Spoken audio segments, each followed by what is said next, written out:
And we are live. Hi. So Hi. please introduce yourself. Okay, I'm Yannis Misirlis, a retired professor from University of Patras, still active in trying to understand biology. And what's the latest, most fascinating discussions you are having here at the Nanotechnology conference? Well, I just came out of a presentation where someone was presenting the digital self, rather a digital, how to say it, I'm still trying to understand it, but actually a set of data where you can follow up your medical status and then react accordingly. Now, I made a question to this person presenting this, that this is a very class item. This is only for rich people. Because today, if you learn about, say, an early detection of a possible cancer, if you have the means to follow a course of life that will prevent the cancer from continuing on your body, okay, then you can do it, possibly. But if you are a worker, if you are unemployed, if you are not having a good way of paying for this, then you are doomed. And even the psychology of you becomes worse and worse. So we are living in a strange situation. More information we learn through research, but this is directed because of the societal system we are living in to very few privileged people. And that's what bothers me. It's crucial to get the benefits of all these amazing ideas and technologies democratically for the whole society to benefit, right? True. And are we going to see more amazing things happen that more people can get access to? Well, this is my concern. More amazing things will be happening. As we go to the nano world more and more, even reach the dynamics of the pico world, as I'm thinking about it, this would be fascinating. However, it is costly in the sense how we distribute the income around the world. And even now, there are people who don't have running water. Come on. So there will be in the news, in conferences, amazing things, but only very few, and this percentage is decreasing instead of increasing. This is my perception of things that could benefit from it. Do you see, like, with the students having projects, for example, that have the potential to change the world, and do you help push them in the right direction? Is that what you've been doing? Well, I'm trying to combine micro or nano and macro. I mean, to me, society is where scientists and other concerned people should look at. You cannot, for example, fight cancer if the epigenetic markers, if poverty, if deprivation of top-class health facilities for most of the people, especially during COVID area, one could see that. If this deprivation cannot, how to say, cannot be a benefit not only for the society at large, but take students. You talked about students, projects, young PhDs, etc. There are few positions. Many people have now learned how to do research, but the positions are very few because it is again costly. So we live a paradox.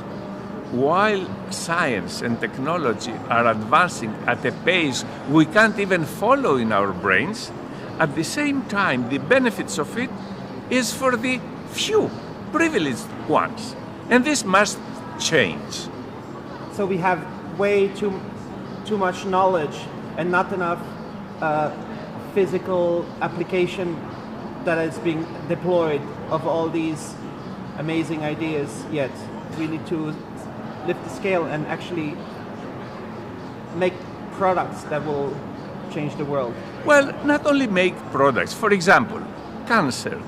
The speaker said, okay, if you detect cancer because of this new technology, the digital ones, then you could possibly change your food, what type of food you have. Now, the big companies, agribusiness, creates food, and the way they create it could give more cancer. I mean, all these pesticides, etc., that are changing the biota around the world. So there is a loop that generates more problems, and then scientists try to solve the new problems.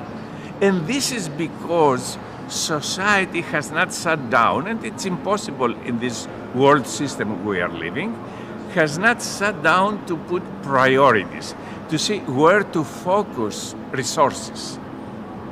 Take, for example, I'll go to another subject, energy. Everybody was talking about green energy, green economy, etc. Lignite, which in Greece is a big source of possible energy, was doomed. And suddenly, because of this war, this horrible war that is happening right now, even Germany, who was one of the countries that was in favor of this green economy, now starts importing lignite. The old factories start working again. So you see, it is not only ideas and how to move into a better world for everybody, but a few disturbances in the balance or in the equilibrium at the political or military scale can change dramatically how we live, how we research, how we continue in this short life we have on this planet. So let's say you have a huge political power and people ask you now what we need to do, and you would get people to sit down and you have a plan? I can understand, but this hypothesis is, it's not a working hypothesis. It's not even an educated hypothesis, because we know already that take for example NATO. NATO said now we are becoming global. And I remember when I was younger, after the demise of Soviet Union, that everybody thought now NATO cannot exist anymore, should not exist anymore, because the other side has collapsed. Instead, we see wars, we see resources, very valuable resources, that instead of going into health, into better lives for everybody, they go into sophisticated military equipment that, because of technology, has to advance more and more and more, and the worst investment of humanity is in military. So, suppose you have a power, how to do that? I mean, this is why I'm a scientist, but also a concerned citizen, and I see so many discrepancies, so many hurdles in trying to put my scientific, way of thinking into betterment of life, not only of myself, my family, and my neighbors, but for the whole world. I cannot be happy. I'm 4 times vaccinated, and there are people around the world that have not had vaccines. You see my point? So let's say a missile costs €1 million. With €1 million, if you invest it correctly in science, you can get a lot done. I said again, I'm trying to say it, even if you put not 1 million, 1 billion. Depends who will get to distribute the product of your scientific endeavor. If it is only to get more IT technology to build hypersonic weapons, this is nothing. And many people do it without even knowing where their scientific products will find, Thanks a lot. Thank you very much. Good. Thanks. Okay, I'm a little bit not in To the next session you're going. All right. Okay.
introduce yourself.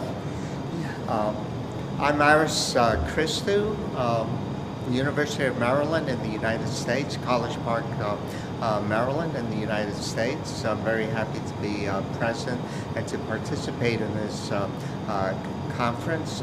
My specific area of expertise is nanoelectronics. I've been fortunate to see my field progress from microelectronics to now nanoelectronics, and just about everything that we do is at the nanoscale level.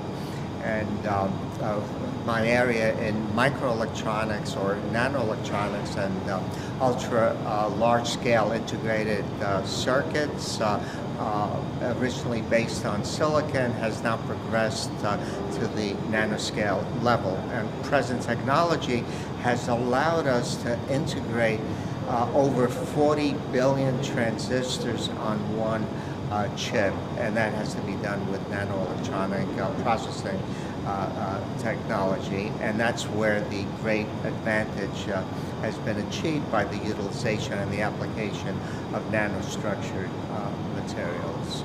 Is it to do with lithography and super expensive masks that they design and somehow are so accurate and precise and they get to such low sizes? Yes, there are two ways of achieving nanoscale sizes or achieving design rules right now on chips, which have been reduced down to 3 nanometers to 3 to 5 nanometers. One way is through what I call brute force, with very advanced lithographic techniques, either based on electron beam lithography or X-ray beam, X-ray lithography. Another way is, of course, the bottom up, as Professor Feynman, who won the Nobel Prize in Physics, said in the 90s, in the early 90s, where he predicted the field of nanostructured materials and nanotechnology, that he predicted that we would have an entire new world by building new structures bottom up, atom by atom. So you could achieve this large scale integrated circuit through self-assembly of materials, essentially putting materials together atom by atom, layer by layer. So there are two ways that you could achieve this very large and massively integrated chip, which has on it over 40 billion transistors. So these chips are mind-blowingly amazing, and they've changed the world, and they're going to change the world even more. But can you see a lot of nanoelectronics elsewhere? Yes, my main interest is in the application of nanoelectronics elsewhere, and this comes into the development and application of new types of semiconductor materials, and these are called wide bandgap semiconductor materials and ultra-wide bandgap semiconductor materials. An example of this would be gallium nitride. All of the nitride-based semiconductor, compound semiconductor materials will give us new functionalities in the area of power electronics, for instance, to be able to, in a very smart way, control and switch the power grid.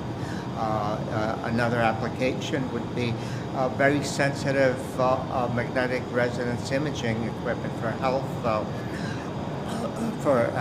purposes, MRIs. You may be able now to switch within high magnetic fields from 7 Tesla to 11 Tesla and get ultra high precision of malignant tumors in the brain, for instance. So the next generation of MRI equipment will have nanostructured wide bandgap and ultra wide bandgap semiconductor materials and circuits based on those types of materials. Is it still, the output still going to look like chips? Or how does it going to look like? Is it possible to spread it around the whole MRI machine? Or no, it will be chip. It will be the controlled circuitry. In the work that I'm doing, it will be the controlled control circuitry, which you'll be able to control and switch the magnetic fields right within the core of the magnetic field and not worry about magnetic field electron interactions or magnetic field and semiconductor material interactions. This will allow you to bring all of the control circuitry very close to the patient and not have it in a separate room. If you've ever had an MRI taken, the electronics, you go into this big, the core of a big magnet, superconducting magnet, and everything else is in a separate room, and you hear massive noise as the magnetic fields are being scanned from 7 Tesla to 11 Tesla. Well, we will be able to do this very rapidly, very efficiently, very near to the patient. Is it going to lower the cost of the MRI machine? Well, the MRI machine, the cost is still driven by the very expensive superconducting magnets, very high field superconducting magnets. So I don't foresee any cost reduction. How about the gallium nitride? It's been talked about for a long time, or it sounds like it's one of those materials that's really awesome to work with. We have known about it for a very long time, but one of the problems that has prevented its utilization, and I will be talking about this in this conference, are the defects that are present in this material. So how can we lower the defect density in this material? How can we grow the material so that it has ultra-low defect density, and this will allow gallium nitride circuits to be achieved in a very reliable manner. We don't want them to fail every few hours. We want them to have a mean time to failure or a lifetime of the order of years, 3 to 5 years at least. So in my little high watt charger and little power banks and stuff, they always advertise this GaN. That's the new thing to get more power in there and stuff like that. But it's been a challenge to have a good yield, to have no defect. Yes. And what is the trick? Well, the trick is going back to how the material is grown atom by atom, and the growth techniques, which are very elaborate. The two have to grow layer by layer, which is epitaxially matched to a substrate. One of the big problems with gallium nitride is to grow the thin film layers, epitaxial layers, on which the transistors and integrated circuits are made, requires lattice matching to a substrate, and we do not have a low-cost substrate on which to grow the epitaxial films, and that problem is being solved. And as the market size goes up, then the cost will also go down.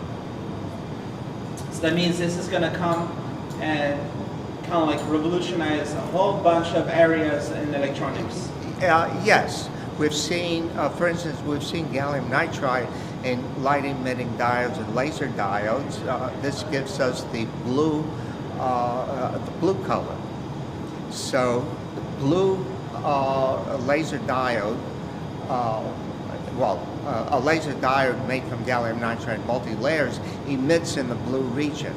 Now we have green and red, so being able to mix blue, green, blue, green, and red, you've been able to get white light. For instance, we've been able to cover the entire spectrum. So gallium nitride in a emitting laser, in a laser diode, has been very important in multicolored displays, for instance.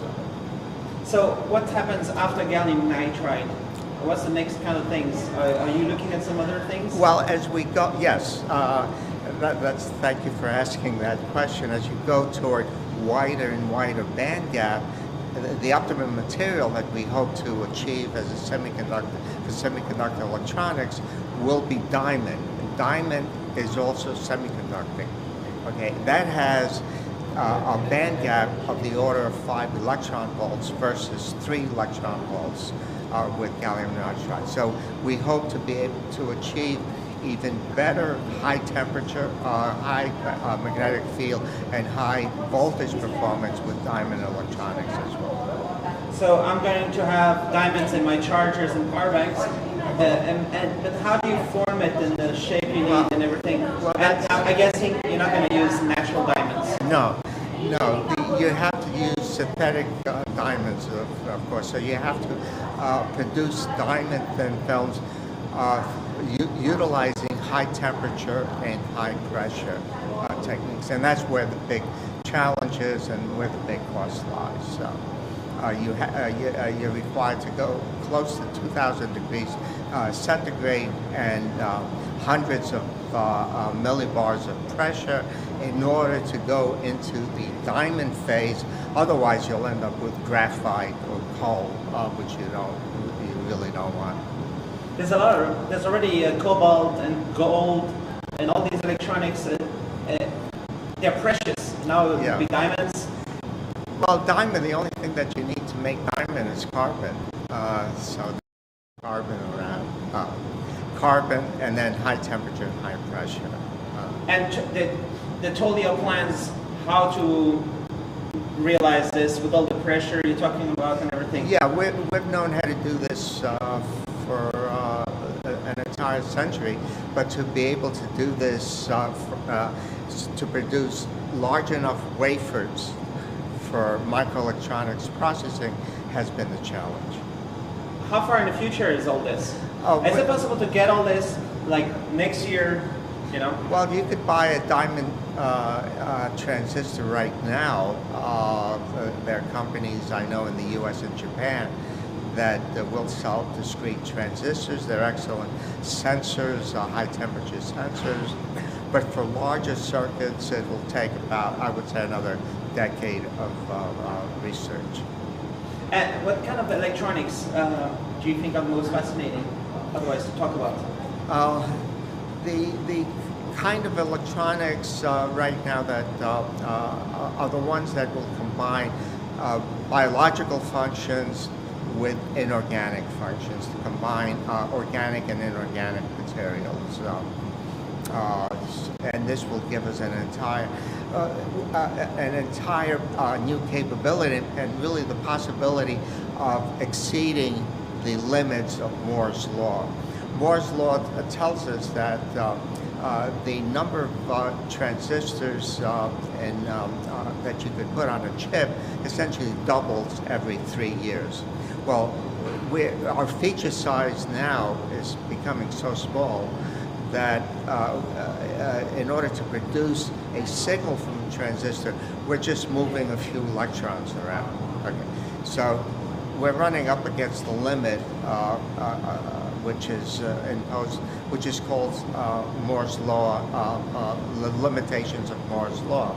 To go beyond that, then an entire new paradigm of electronics has to be created, and this is where the capabilities of biology will play an important role. Something like OLEDs.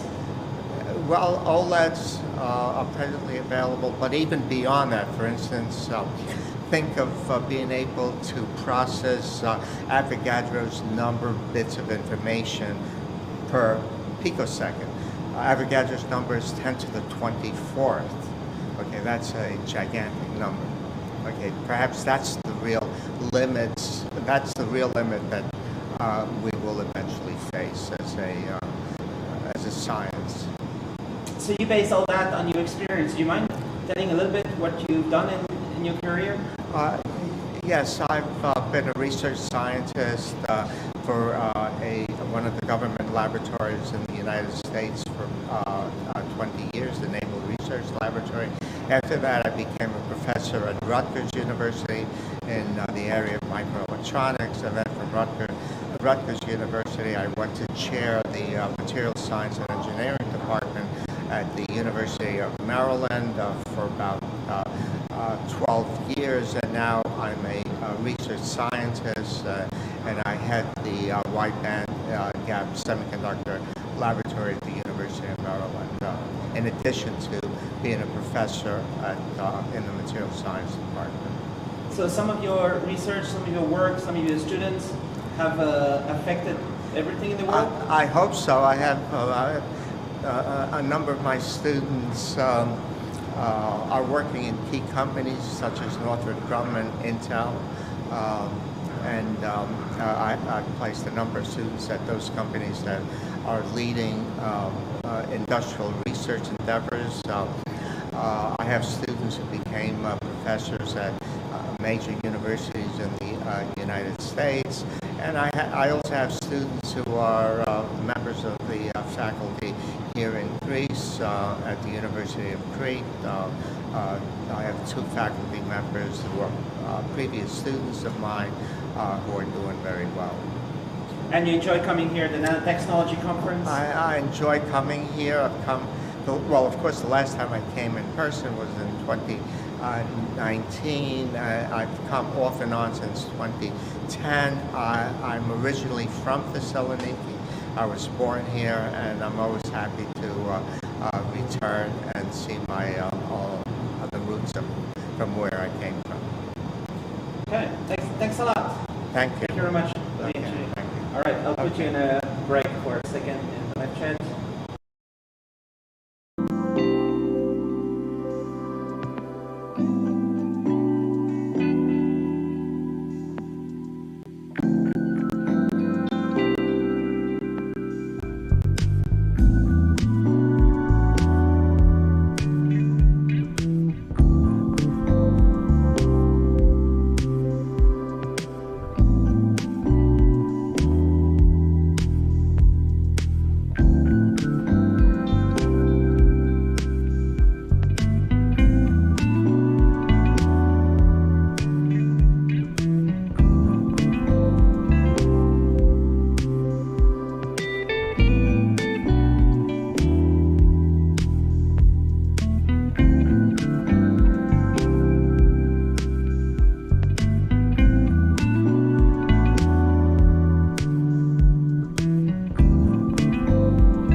I'm on.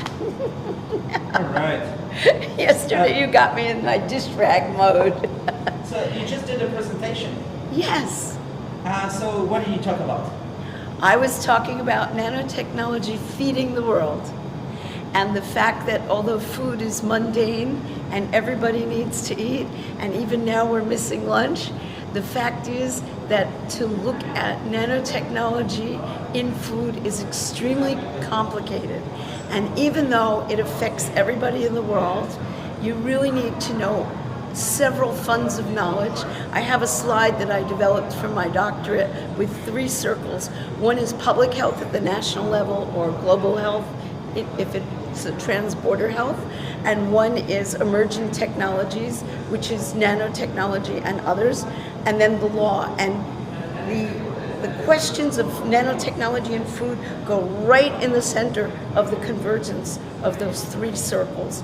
So in a way, it's a perfect case study for why we need interdisciplinary training, why we need people who are very, very good in their silo, but also able to leave their comfort zone and come to look at somebody else's profession, not just with respect and curiosity, but with enough knowledge to really know when that person is saying something valuable or when it's misguided or influenced by some perspective that may or may not be good. And we really need people that know a great deal beyond their own discipline in order to deal with these questions. And what were the questions that came after the presentation? Well, Timios asked about, first of all, whether the food we make at home is really governed by these laws. And it's an interesting question because I had said food your grandmother cooks, and he wanted to correct me that grandfathers and fathers cook also.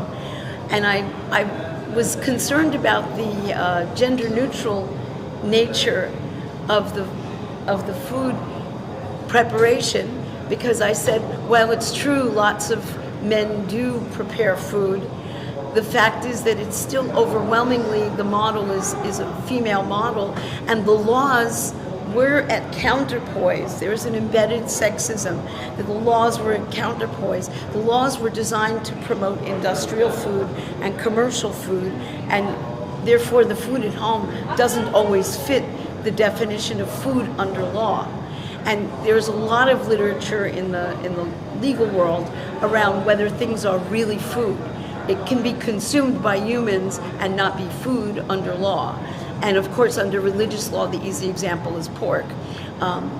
There are lots of religions that say if you eat pork, it's not really food. And it's wrong for a variety of reasons. So the first problem was that to jump in there and say, yes, men prepare food too, kind of understates the embedded sexism that the law was really in opposition to what women were doing at home. And then the second thing is that COVID-19 really changed the whole paradigm. As we talked about yesterday in medical devices, you have in the Food and Drug Administration in the United States of America a 120-year-old regulatory apparatus. And the nanostructures in food really challenge the core values about food safety and what is food. These values are the same values the legislature was worried about over a century ago. But in fact, the way we distribute food changed. We have 3D printed food.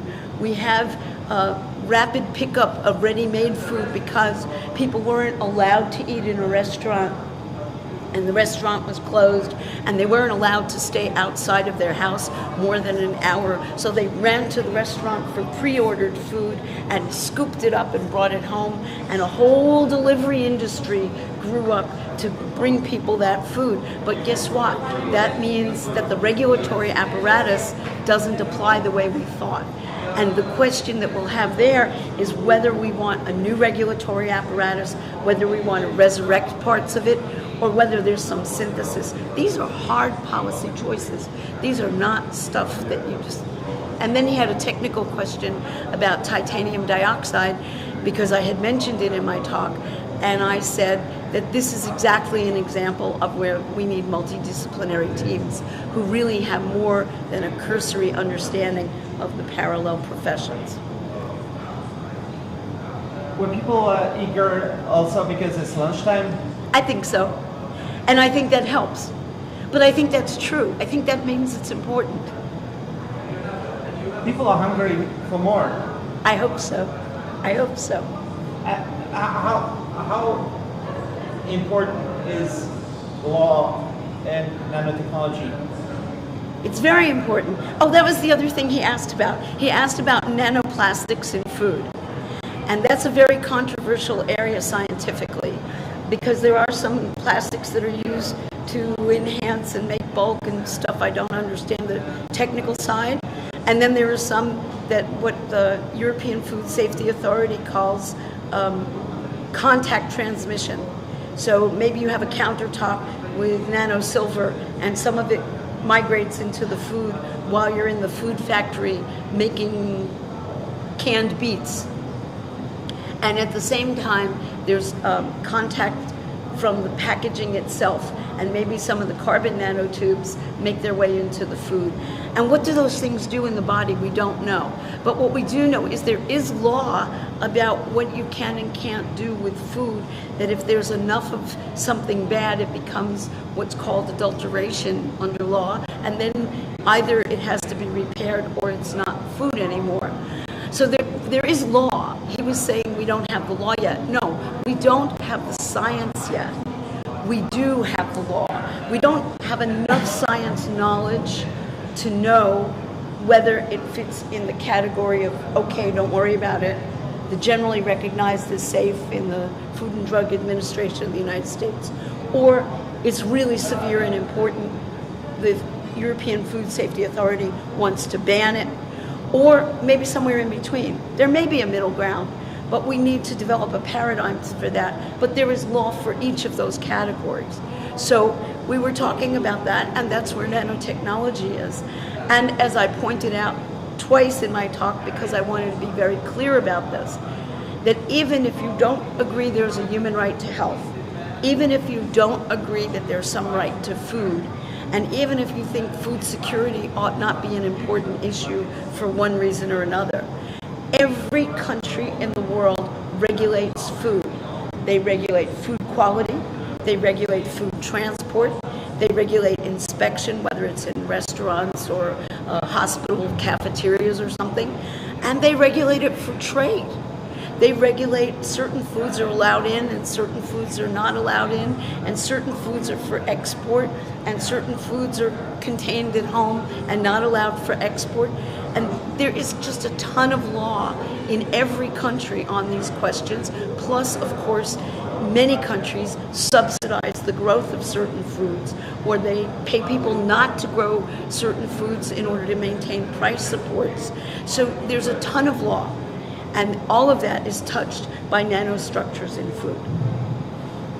There's a lot of nano in nature, but nanotechnology is kind of like synthetic nano. And I'm wondering, it's who knows? This was the beginning of my thesis. This is where I started, because I was defining nanotechnology for the purposes of the law. You remember we were talking about one strand of hair, and the diameter is 100,000 nanometers, right? Okay, that's a scientific definition. And it's a very rigid definition in the sense that suppose you have something that's 400 nanometers and it's really important, it's either really cool or really destructive. And then you can't say, well, it's not the nanoscale and we're not going to do anything. So from the point of view of a legal definition that triggers activity in a regulatory world, those numbers aren't useful. They're a game. When you have a ceiling on your salary in tax law, you do everything you can in order to stay below that ceiling. It's a numbers game. And then if they give you an incentive that at a certain salary you're entitled to do special things, then you boost your salary to get in there. It's a numbers game. the reality is that it's not about numbers, it's about the functional analysis. It's about the context in which the nanomaterial is used. And early on in the definition, there was an effort first to exclude natural nanoscale materials such as volcanic ash, some types of sand, from any of these discussions. And people said, we're not talking also about free nanoparticles, nanoparticles that are released when some other nano operation is occurring. We don't care about that. And then people started studying what they called accidental nanomaterial release. The easy example is brake linings in cars have asbestos. And when the brake lining is hit hard in an accident, there seemed to be, according to the Swiss researchers, a very large number of passengers that had heart attacks soon thereafter. And the question then came out for study whether there was this accidental release of some nanoparticles that made their way to the passenger. Health problem. If you're looking at whether titanium dioxide is causing problems at the nanoscale, the origin plays a role in your prevention strategy. But when you look at cumulative effect and the toll it takes on a human body or an organism, it may not matter what the source was. And so I have come to study and believe that the definitions in the law regarding nanotechnology have to be this criteria-based functional analysis, not about the numbers and not about the source of whether it's natural or accidental or free or planned or engineered or manufactured. It's about how it's used, whether that use is controlled in a certain way so that it achieves its purpose, and whether ancillary impacts, consequences, effects, good or bad. You could have a good effect. It could make you feel really nice. It could smell really great. But whether that is something that the law should care about or not. How do you think about nanotechnology? It's like a mind-expanding kind of field. What's it called? It's so small, but when you think about it, it's so big. Exactly. And you also lived a bunch of time close to the CERN guys, right? Right. Is it a little bit similar? Well, they take credit for nanotechnology and the web to talk about CERN, but the main thing is that actually there are lots of puns here. You know, there are people that write about small matters with big risks and things like that. The reality is that it's a vehicle for re-examining our society. It's a way, that's how I think about it. When I was a little kid, there was a TV program in America called Star Trek. And Star Trek had very cheap budget, only a little more money than the old Doctor Who. Very cheap budget and a very dedicated staff, and it only had a very few seasons. And yet it left a mark on American culture for decades. And the mark was that it was going places we'd never gone before. And it had a doctor who had a little box, and he'd put the box up next to you to read your skin and your sensor and your temperature. And if he played with the box a little bit of a way, he could make you well and fix your bones. And people had communication devices the size of a pin, and they'd touch it, they'd Spock out and Kirk out. And that was science fiction. And that is all becoming science. The man who played the captain in that TV program at the age of 90 went into outer space. Science fiction is becoming science. All right.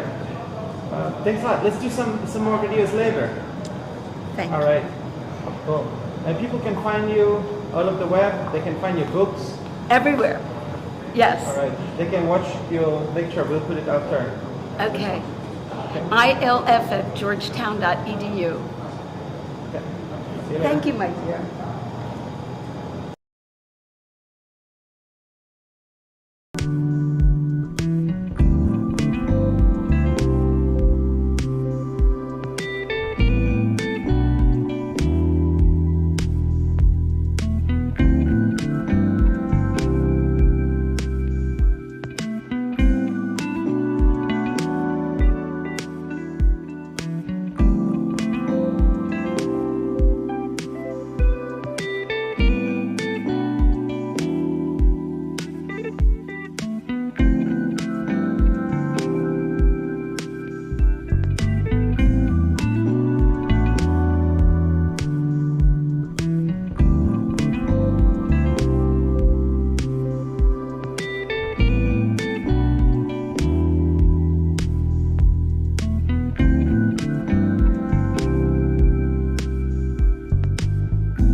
Hello, hello, 1 2 1 2.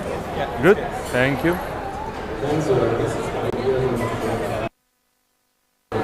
I will also leave my phone here.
So, Δεν το έχω βάλει ακόμα το καινούριο.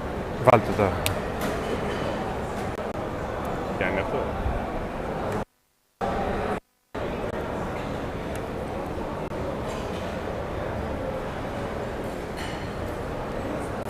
Δεν το βγάζει εκεί.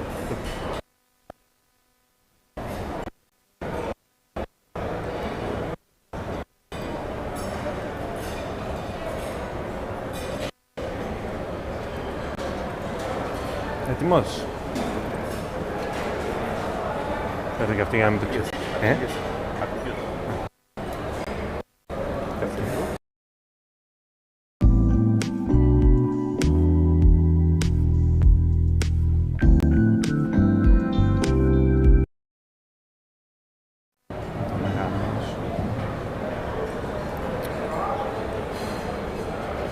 Δεν με νοιάζουν τα επόμενα. Okay. Το από κάτω για να πας στην επόμενη. Okay. Είπα πολύ κοντά σου. Εδώ είμαι καλά. Hello everybody. I'm Kostas Tsimenidis from BL Nanobiomed. I know it's very difficult to eat and watch a presentation, but I will try hard to keep your interest as high as it is possible. So I will go through what we are doing in BL Nanobiomed, what we offer, and the applications that can deliver our products to the society and the scientific community. So first of all, who we are. BL Nanobiomed is a high-tech, small-medium enterprise company established in Thessaloniki, and we apply nanotechnologies to deal with unmet clinical needs. We have a pioneer team with innovative technologies and ideas. We are a part of many R&D projects with strategic collaborations and strong intellectual properties. But what we offer bioelectronic applications, biodegradable scaffolds for tissue engineering, technology transfer and technology licensing in the biomedical field, development of new prototypes and end products for diagnosis and treatment of diseases, upgrade and add value to existing products, and manufacturing processes and formulation design of nanomaterials for biomedical applications. So when we say unmet clinical needs or hurdles, this is one, a cardiovascular disease. Cardiovascular disease is the leading cause of mortality globally, with almost 30% of all deaths. If you can see the graph to the bottom right, you see that it's the majority of deaths worldwide and almost double than cancer. It affects 70 million people who die each year from cardiovascular diseases, and the underlying mechanism is the atherosclerosis. So what do we need? We need something for accurate diagnosis and an effective treatment. And that can be done by nanomedicine and nanotechnology. So, any solutions? We in BL Nanobiomed have one solution for the detection, which is a platform, a fully printed biosensor platform with novel architectural design, which act as a bioelectronic point care of system. It's universal, that we can tailor-made it with functionalization, has low cost of production, it can be massively productive in the line. It is very small in size, flexible, and can be integrated in like wearables. The functionalization technology is the novel technology that we apply in this platform to make it detect cardiac troponin. We have novel functionalization procedures combining chemistry and biology in nanoscale level with a conjugation of nanoparticles with biomolecules to detect molecular interactions between antigens and antibodies. By this technology, we also eliminate false signals during measurement. So, our application is this platform which acts as a cardiac troponin detection biosensor. What is cardiac troponin? Is a protein that indicates the high levels of this protein in blood, indicates that the individual is prompt to heart attack or myocardial infarction, in other words.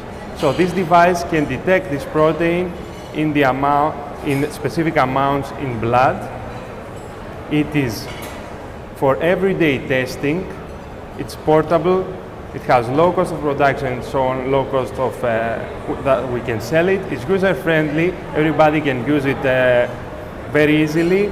You can self-test at home, no need to go to the diagnostic centers, have a quick response for less than 10 minutes, gives you reliable results and needs only a small amount of sample. So imagine that you can skip all the way to the diagnostic center or to the hospital by having this device in your home and get tested if you are in this specific target group, of course. So the market pool of these biomedical sensors is increasingly rapidly, with almost 22 billion in the market during 2021 and an expansion CAGR by 7.6% by 2028. And the interesting thing is that almost half of them are in wearables.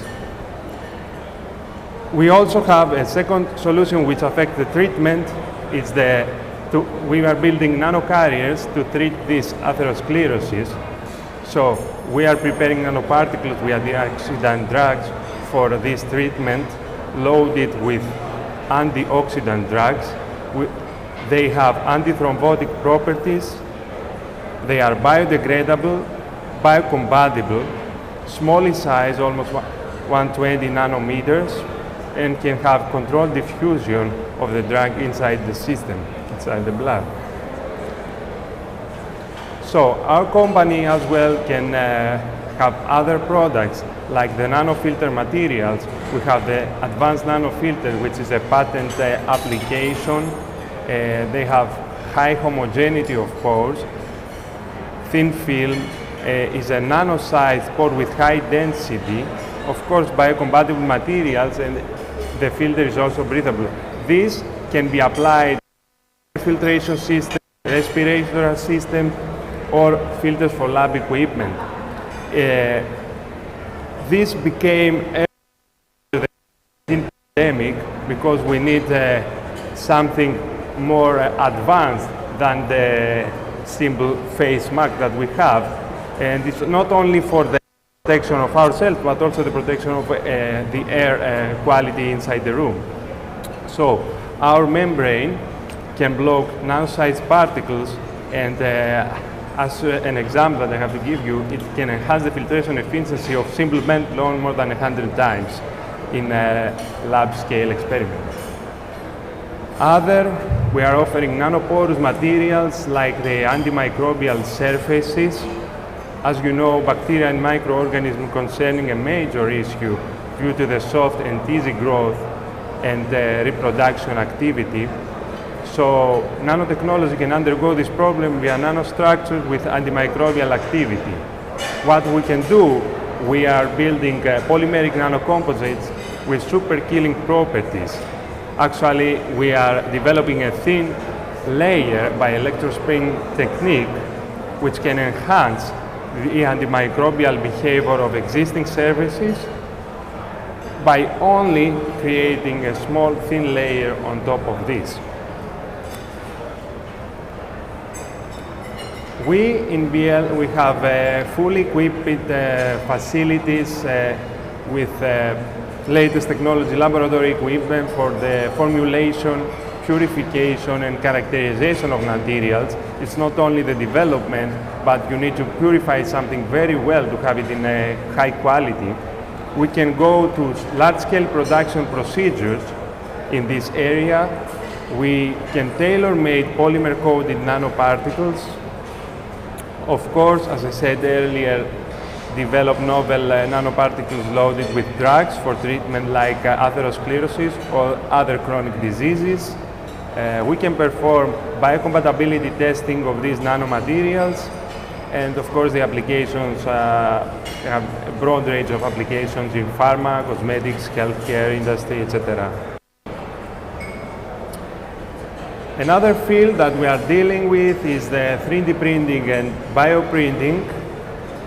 We offer 3D printing, bioprinting services. We have ultra high resolution machines that can produce scaffolds in very high resolution.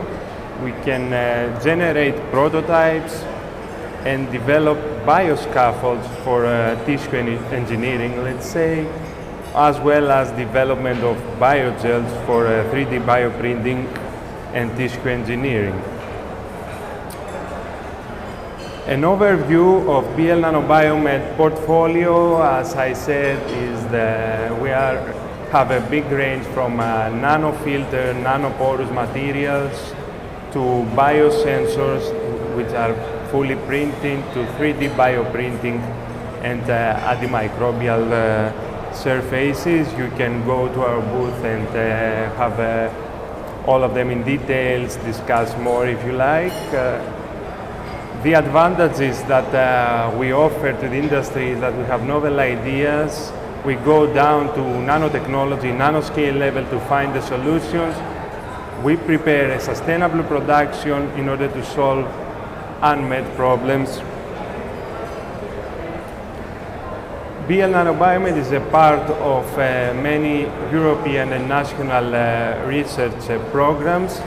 We are building strong collaborations with many companies and universities in order to prepare and develop our ideas faster and better. So thank you very much for your attention. I'm Kostas Simenidis. Thank you very much.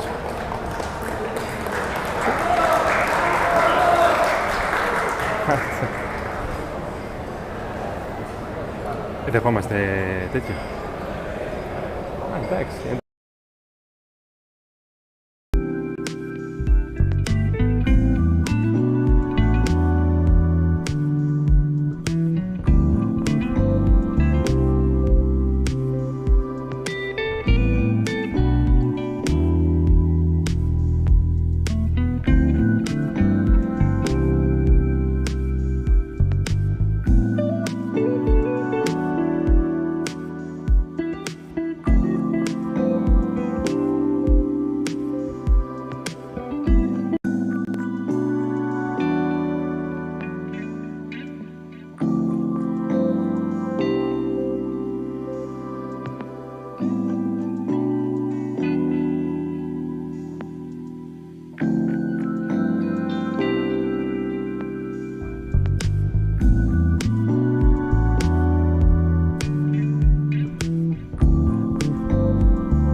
So please introduce yourself. Yeah. So my name is Rupert Kagel. I'm from Graz University of Technology, that's in Austria. I'm assistant professor at that place, and I'm here to actually present and represent our working group. So what's happened in your working group? So the working group is actually a biomaterials science group, and at the same time a group that works on the organic chemistry of monosaccharides, so sugars. So that sounds a bit separate, but we try to combine actually the monosaccharide chemistry to chemically modify biomaterials. And these materials are actually used in the biomedical field as they are named biomaterials. So we try to make materials and design materials that interact with living cells and tissue. And one part of the whole work is about designing implants actually. So making kind of implants, but also about mimicking, say, the biomechanical properties of vessels and tissue. So tissue engineering in the broadest sense.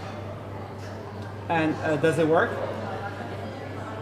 Preliminary, I would say yes, it does. So when we're talking especially about these tissue models, we can construct them, especially with 3D printing. That's why we're here also at the conference to present our 3D printing approach. So preliminary tests have shown that we can make models that have similar biomechanics as natural tissue or natural vessels.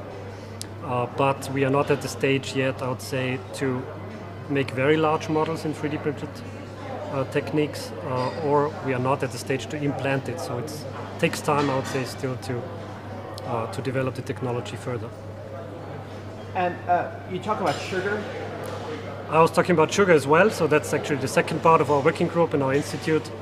The sugar, of course, is a very important nutrient molecule or nutrient molecules, but it's also at the same time part of polymers that are natural materials. So if you think about paper, of course, so plant fibers, they are, the molecule cellulose, it's composed or comprised of sugars. The same sugar actually that we eat almost every day, so glucose.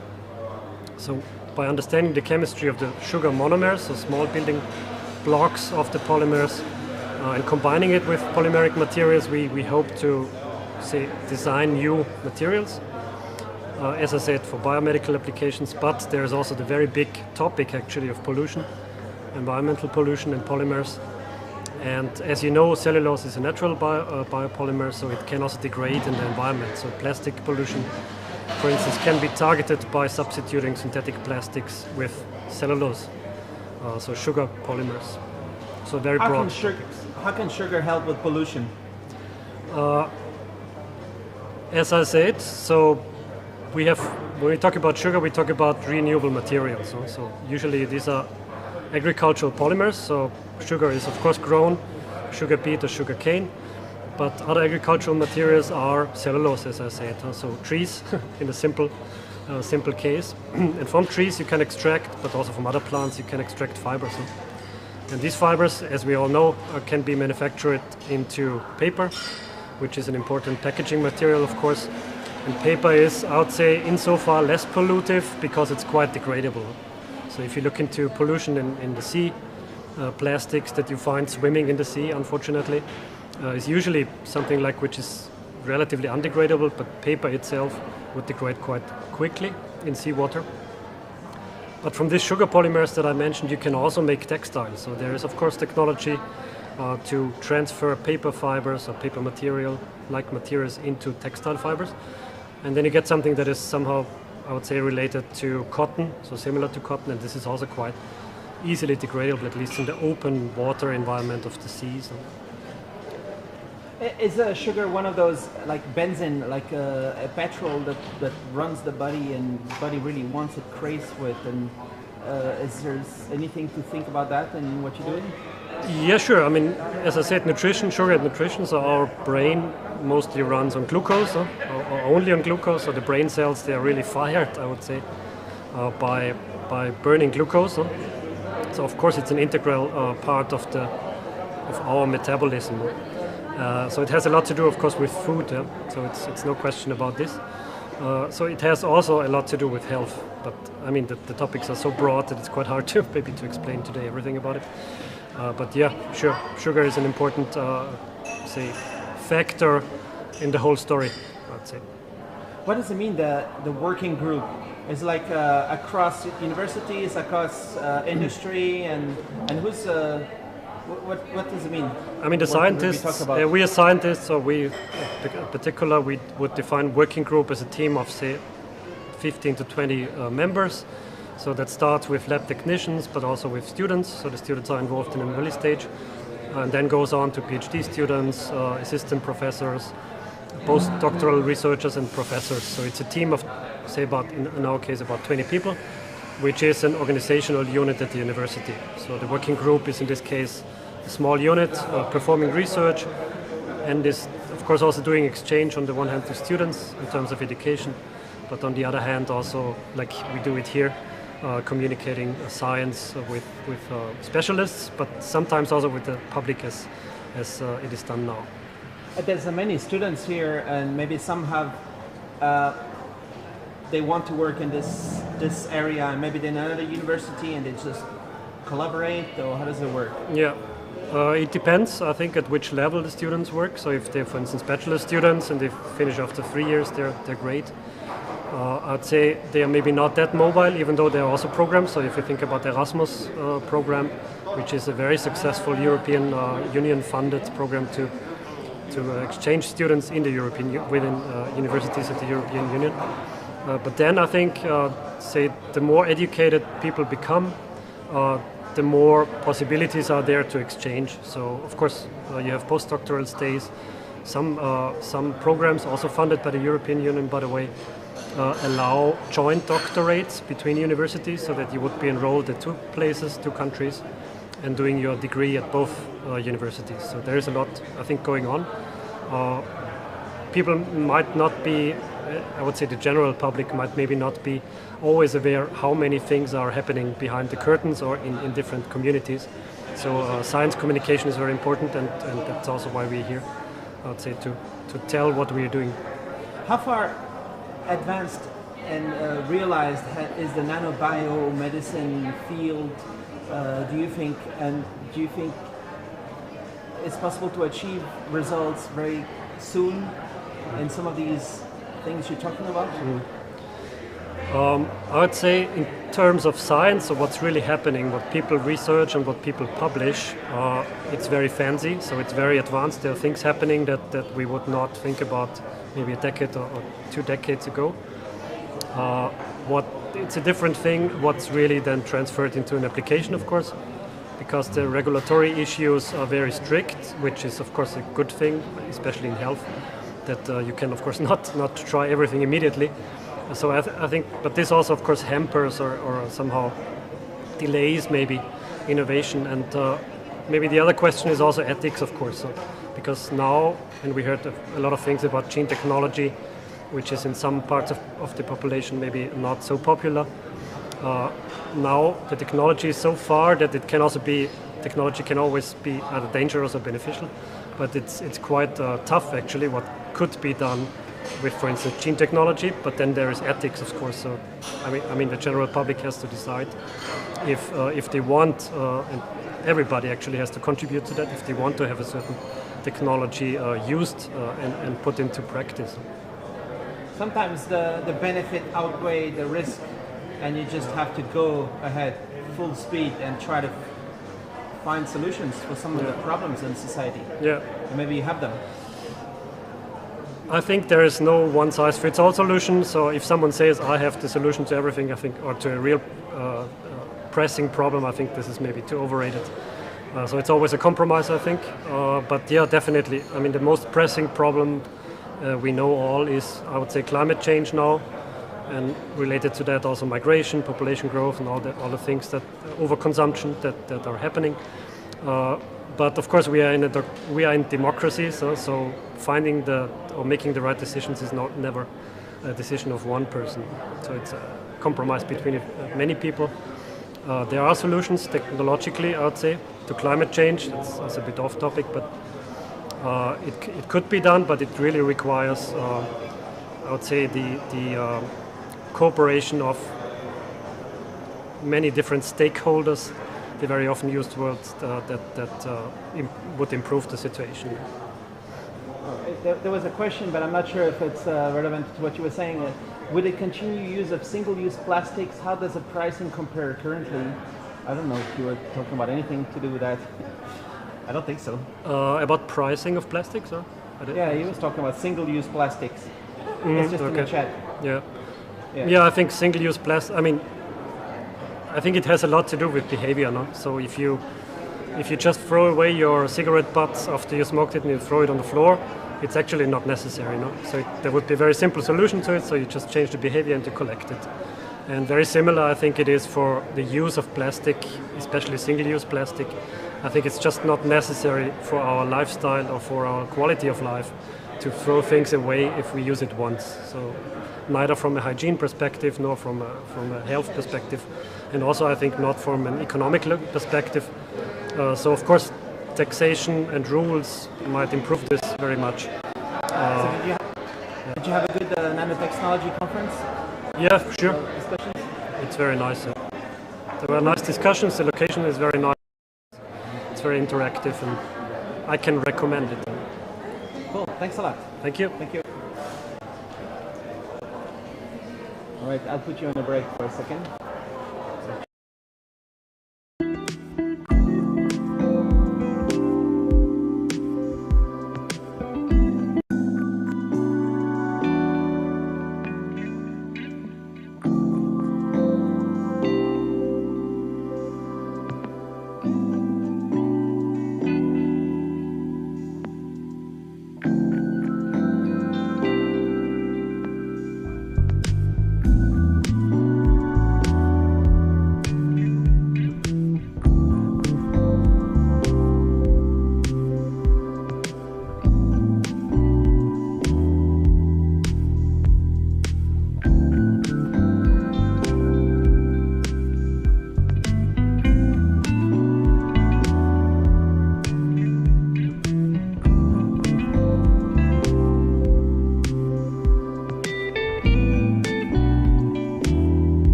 Thanks for watching the Thursday live stream.